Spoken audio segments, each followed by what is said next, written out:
Mi pregunta para iniciar es, ¿quién de ustedes enseñó a su hijo a mentir? ¿Quién enseñó a su hijo a trasnocharse? ¿Quién lo enseñó a ser rebelde? ¿Quién lo enseñó a drogarse o a tomar? Bueno, cuando digo eso, la señora voltea a ver al esposo. No fue él, seguramente no fue.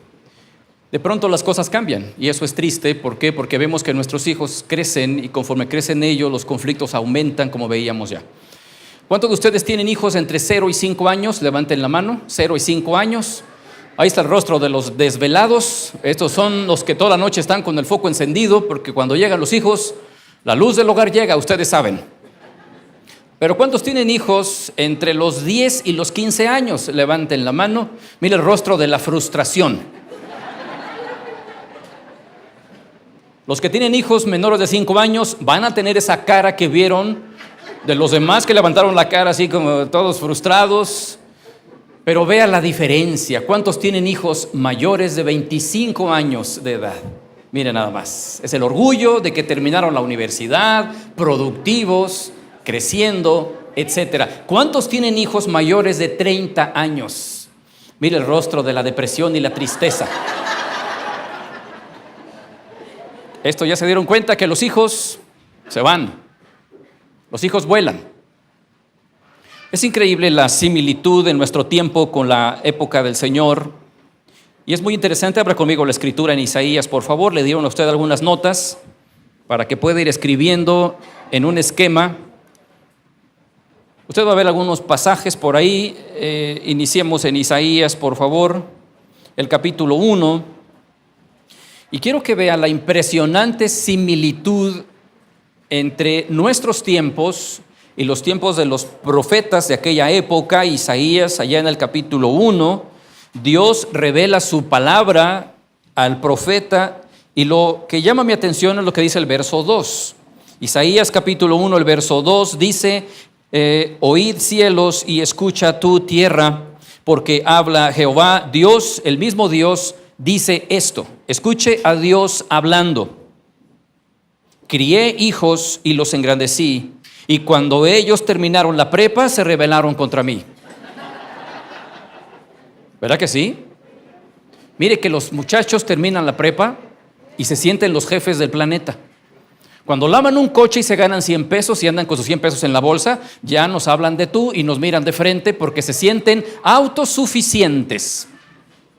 Pues no somos los únicos. Usted verá que la palabra de Dios dice, el mismo Dios toma al pueblo de Israel como sus hijos, los engrandece, toma a un pueblo ladrillero, sin ley, sin tierra, sin identidad, sin nombre, sin historia, y Él les da la grandeza al pueblo de Israel.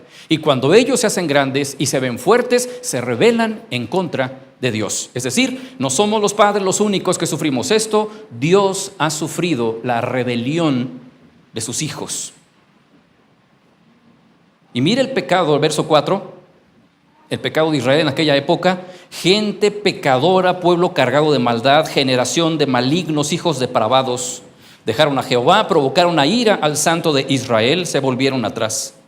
¿Por qué queréis ser castigados aún? ¿No ha dicho esto usted a sus hijos? Mijo, ¿quieres que te dé otro tablazo como cuando tenía 5 años? ¿Quieres que vuelva otra vez a los castigos de antaño? ¿Te tengo que hablar todavía como que eras un chiquillo de 3, 4 años? Parece que sí.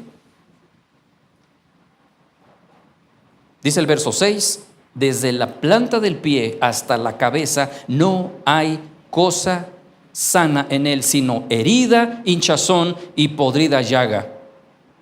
Dice, no están curadas, ni vendadas, ni suavizadas con aceite, por eso su tierra será destruida. Cuando la palabra de Dios dice que toda cabeza está enferma, tome nota por ahí. La segunda frase es, y todo corazón doliente. Escriba esta frase en Isaías el capítulo 1. La cabeza enferma las emociones. Lo primero que tenemos que asimilar, según dice la palabra de Dios, es que si la cabeza está enferma, enferma las emociones. Pero cuando dice la palabra de Dios, Toda cabeza está enferma y todo corazón doliente significa, frase importante número 2, escríbela ahí, que el pecado es un asunto individual. El pecado es un asunto individual. Israel había pecado contra Dios de forma individual. Y la palabra de Dios dice que toda cabeza estaba enferma, toda cabeza traía ideas equivocadas y enfermas, y estas ideas estaban descomponiendo el corazón y las emociones de los pobladores de Israel de aquella época. Pero no solo eso. Si usted lee un poquito más abajo, dice que la tierra iba a estar destruida, es decir, que el pecado iba a hacer desastres en la tierra de Israel, y entonces entendemos que el pecado individual se proyecta, frase clave número 3, en las familias. Es decir, no solo cuando el padre de familia está enfermo o la mamá en el hogar está enferma, van a enfermarse ellos solos, pero también van a enfermar ¿a quién? A sus hijos. Pero no queda ahí este impacto del pecado. Si usted avanza un poquito más en la lectura, se va a dar cuenta cómo el verso 21 del capítulo 1 dice: ¿cómo te has convertido en ramera, oh ciudad fiel? Es decir, que el individuo enferma a su familia y la familia enferma ¿a quién? A la sociedad. Nuestra ciudad está enferma, ¿sí o no? Muy enferma. Pero la ciudad se compone de familias enfermas. Y la familia se compone de individuos enfermos también. Pero hay más, el verso 23 dice: tus príncipes prevaricadores. Y entonces el profeta se va al gobierno también y le dice al pueblo de Israel de aquella época que el gobierno también está enfermo, y el prevaricato es un delito espantoso, porque todo aquel individuo que está puesto en eminencia en el poder debe utilizar el poder en bien del pueblo, y cuando no lo hace, está siendo un prevaricador. Oiga, ¿nos está diciendo Isaías algo nuevo? ¿Qué opina? ¿No estamos hasta acá de pecado nosotros también? Y si sigue la lectura, se va a dar cuenta que hay juicios a Israel por el pecado de la soberbia de Israel. Hay juicio entre las naciones. ¿Por qué? Por el pecado de un pueblo que contamina una ciudad, que contamina una tribu, que contamina toda la raza. Es impactante ver el capítulo 6. De vuelta a la página, al capítulo 6 de Isaías. Allá en Isaías, el capítulo 6, después de tocar 5 capítulos descriptivos del pecado de Israel y de hablar en detalle del pecado de los gobernantes, de los pueblos, de las familias, de los individuos, de pronto Isaías nos dice que él vio al Señor. Y mire lo que dice el capítulo 6, que en el año en que murió el rey Usías, estoy en el capítulo 6 de Isaías, verso 1, vi yo al Señor sentado sobre un trono alto y sublime, y dice que sus faldas llenaban el templo. Y dice que por encima de él había serafines. Haga una pausa aquí. Quiero que vea cómo en los primeros 5 capítulos Isaías nos habla de la maldad de Israel. Una buena parte de la introducción es la descripción del pecado de Israel, y de buenas a primeras Isaías nos dice haber visto al Señor rodeado de ángeles, pero no cualquier tipo de ángel, sino ángeles serafines. ¿Por qué? ¿Por qué no vio a los querubines que vio Juan, o los 4 seres vivientes de Juan, o Daniel y los seres poderosísimos que veía, las multitudes de ángeles? ¿Por qué Isaías ve serafines? ¿Sabía usted que la descripción de estos ángeles es una descripción peculiar? Tienen 6 alas. Con 2 cubren sus rostros, con 2 cubren sus pies, y con 2 volaban. ¿Cuál es la función de estos ángeles? ¿Sabe cuál es? Proteger la santidad de Dios. ¿Qué contraste?